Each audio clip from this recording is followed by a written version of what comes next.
कहानी है रामपुर गांव की, जहां के मर्द महिलाओं को हमेशा नीचा दिखाने की कोशिश में रहते।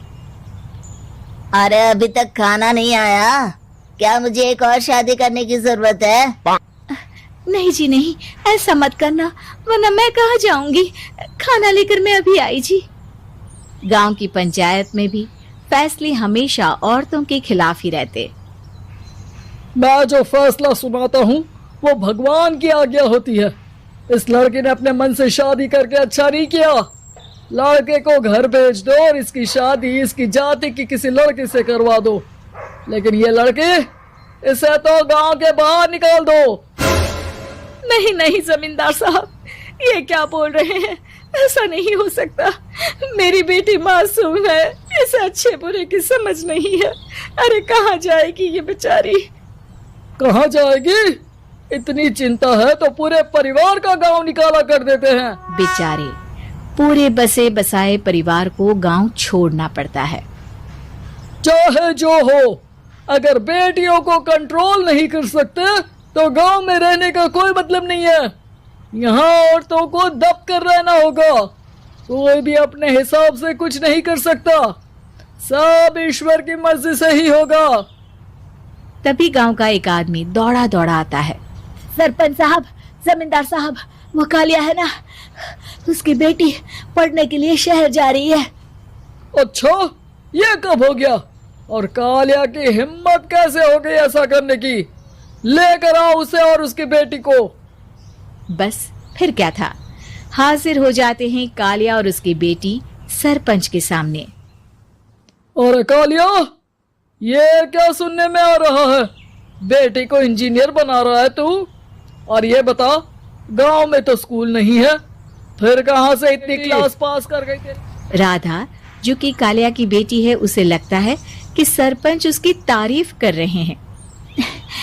सरपंच जी, मैंने ऑनलाइन पढ़ाई की है, डिस्टेंस लर्निंग से। सभी में मैंने अच्छे नंबर पाए हैं, जिसे देखते हुए शहर की इंजीनियरिंग कॉलेज में मुझे स्कॉलरशिप मिली है। वाह जी वाह, क्या होती है ये? पहले तो ये बताओ, फिर आगे की बात करते हैं। पूरा गांव राधा की बात सुन रहा था और राधा बोलती जा रही थी। तो ऐसे मैं फ्री में एक अच्छी शिक्षा लेकर गांव में जो कुछ परेशानियां हैं, जैसे बिजली, पानी और इंटरनेट जैसी समस्याओं के लिए काम करूंगी। मैं गांव को शहर से जोड़ने के लिए पुल का निर्माण करवाने का प्रस्ताव रखूंगी। मुझे पूरी उम्मीद है कि जल्द ही हमारा गांव भी तरक्की की राह पर चल पड़ेगा। राधा की बात सुनकर सारे गांव वाले ताली बजाने लगते हैं। सरपंच क्या कर? चुप रह नादान लड़की, गांव के खिलाफ जाने के लिए तुझे गांव से बेदखल कर दिया जाएगा, वो भी पूरे परिवार के साथ। और हाँ, अगर ठीक से गांव में रहना चाहती है तो ये पढ़ाई लिखाई छोड़ दे। हम तेरे लिए गांव का कोई होनहार लड़का देखेंगे। तभी गांव का एक आदमी बोल पड़ता है। अरे नहीं नहीं सरपंच जी, राधा बिटिया जो बता रही है, अगर वैसा हो जाए तो हम लोगों को पैसा कमाने के लिए बाहर नहीं जाना पड़ेगा। हाँ जी, और ना ही कोसों दूर पानी के लिए भटकना पड़ेगा। हमारे बच्चे भी अच्छी पढ़ाई कर सकेंगे और आगे बढ़ेंगे, ना कि हमारी तरह खेती करते बैठेंगे। क्यों गांव वालों, राधा बिटिया का साथ देना चाहिए ना। सरपंच देखता है कि गांव राधा के साथ है तो वो चुप हो जाता है। अपने सलाहकार से बात करता है, जो बहुत ही चालाक किस्म का इंसान होता है। अरे सरपंच साहब, आपको बहुत ही होशियारी से काम लेना पड़ेगा। एक बार गांव तरक्की कर गया, यहाँ के बालक पढ़ लिए तो कोई ना पूछेगा आपको। और फिर ये जो बेटा और बेटी है ना आपके, इनको भी आम लोगों की तरह ही जीवन जीना होगा।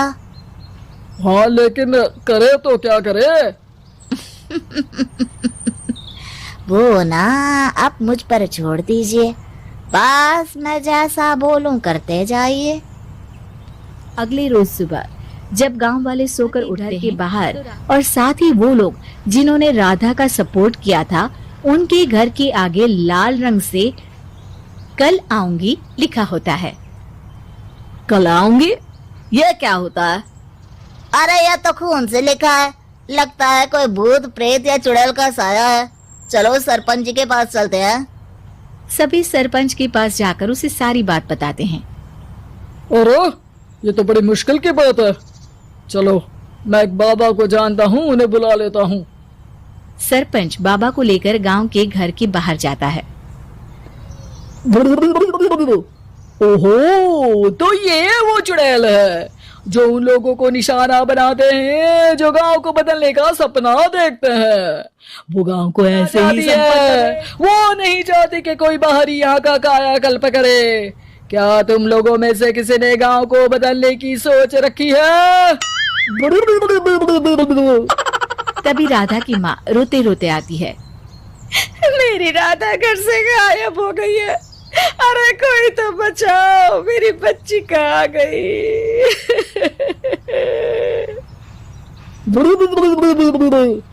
ले गई वो चुड़ैल, तेरी बच्ची को ले गई। अब वो उसे श्रापित करके छोड़ेगी, उस पर चुड़ैल का साया हो जाएगा। तभी बुरी सी हालत में राधा भी वहां आ जाती है। उसके बाल चुड़ैल की तरह फैले होते हैं और कपड़ों में खून लगा होता है। सभी राधा को देखकर डर जाते हैं। माँ, पता नहीं मुझे कौन उठा कर ले गया था। अरे दूर दूर हो जा चुड़ैल, अब हम लोग इस गांव में नहीं रुकेंगे। अरे कैसी बातें कर रहे हैं आप? कल तो आप मेरे भरोसे गांव का हुलिया बदलने, अपने बच्चों को पढ़ाने और तरक्की उन्नति की बात कर रहे थे, तो आज क्या हो गया आपको? ये फिर तुम लोगों को बहकाएगी। ये चुड़ैल गांव में आ चुकी है, ऐसे ही ये तुम्हारे घर के बच्चों को भी ले जाएगी। गांव वाले राधा को गांव से बाहर निकाल देते हैं। उसके माँ बाप रोते रहते हैं, लेकिन गांव वाले नहीं मानते। मैं भी अपनी बहन के साथ गांव के बाहर रहूंगा, लेकिन वो पढ़ाई नहीं छोड़ेगी। वहीं सरपंच के घर पर सलाहकार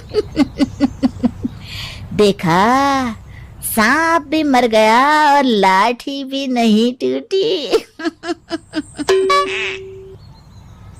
लेकिन अगले ही दिन सरपंच के घर के बाहर भी वही शब्द लिखे होते हैं। और फिर सरपंच की बीवी कहती है, हमारी बेटी को किसी ने अगवा कर लिया है। तभी राधा का भाई वहां आ जाता है। अरे गांव वालों, मैंने सरपंच जी की बेटी को देखा था। वो चुड़ैल उसे उठाकर ले जा रही थी। अरे क्या मजाक कर रहे हो? नहीं नहीं सरपंच जी, आप नहीं जानते। वो चुड़ैल अब आपकी बेटी में आ जाएगी, जैसे राधा के अंदर आ गई थी। तभी सरपंच की बेटी वैसी ही हालत में वहां आती है जैसे राधा आई थी। पापा, पता नहीं कैसे मैं गायब हो गई थी। चुड़ैल, इसके अंदर भी चुड़ैल का साया है, मारो इसे। अरे नहीं नहीं, इसे भी राधा के पास गांव के बाहर ही भेज दो। अरे चुप रहो, मेरी बेटी कहीं नहीं जाएगी और चुड़ैल बुड़ैल कुछ नहीं होता है। अरे कैसे बात कर रहे हो सरपंच जी? आप तो बोल रहे थे कि आपका फैसला भगवान का ज्ञान होता है, तो अपने पर बात आई तो अब आप ऐसे बोल रहे हैं। अरे ना ना ना, आपको अपनी बेटी को त्यागना ही होगा। अरे बुलाओ बाबा। राधा का भाई बाबा को ले आता है, जिसे अब गांव वालों के डर के कारण सच बोलना पड़ता है। मैं कोई बाबा नहीं हूँ, मैं तो मोची था। ये सलाहकार महोदय ने मुझे कहा था एक्टिंग करने को। अब वो मुझे पैसे देने वाले हैं। अब मुझे माफ कर दो। गलती हो गई, मुझे माफ कर दो। तभी वहां राधा आ जाती है। देखा सरपंच जी, जब गांव के बच्चे साक्षर होंगे तो आप जैसे लोगों की चालाकी नहीं चलेगी।